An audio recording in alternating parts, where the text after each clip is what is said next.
अस्सलाम वालेकुम नाज़रीन, आऊं आहियां अनवर अली सोलंकी ऐं अवां ॾिसी रहिया आहियो Sindhi shoes news TV. Sindhi shoes news TV bulletin में अवां खे भलीकार ख़बरुनि जो सिलसिलो जारी। ख़बर शामिल कंदासीं मोरो खां सिटी रिपोर्टर जानी जुमानी जी, पीटीआई सिंध जे रीजनल नाइब सदर अमान काज़ी, जनरल सेक्रेटरी नदीम राजपूत ऐं मुश्ताक जुणेजो जी अॻुवाणीअ में हिकु वफ़द इस्लामाबाद में सदर पाकिस्तान डॉक्टर आरिफ अलवी सां सदर हाउस में मुलाक़ात कई, जिते सिंध ख़ासि करे ज़िले नौशहरो फ़िरोज़ जी सियासी ऐं इंतिज़ामी सूरत हाल ते ख़्यालनि जी ॾे वठि कई वई। वफ़द सूरत पाकिस्तान खे मुख़ालिफ़ धुर पारां ज़बरदस्ती माण्हुनि खे धमकियूं दाबा केस दाख़िल कराइण जूं धमकियूं ॾेई पंहिंजी पार्टीअ में शमूलियत कराइण, तरक़ियाती कम सिर्फ़ सियासी बुनियादनि ते कराइण ऐं आफ़ीसरनि खे यरगमाल बनाए पंहिंजे सियासी फ़ाइदनि लाइ इस्तेमालु करण ऐं ॿियनि मसइलनि खां आगाह कयो वियो,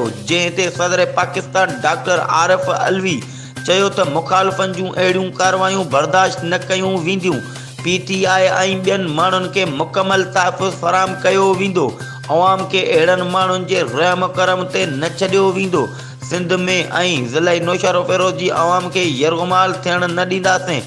FIA ऐं नेब खे अहिड़ियूं कार्रवायूं रोकण ऐं आफ़ीसरनि ते कड़ी नज़र रखण लाइ अहकामात जारी कया विया ऐं पीटीआई जे हिननि अॻुवाननि सां राब्ते में रहण जो पिणु चयो वियो।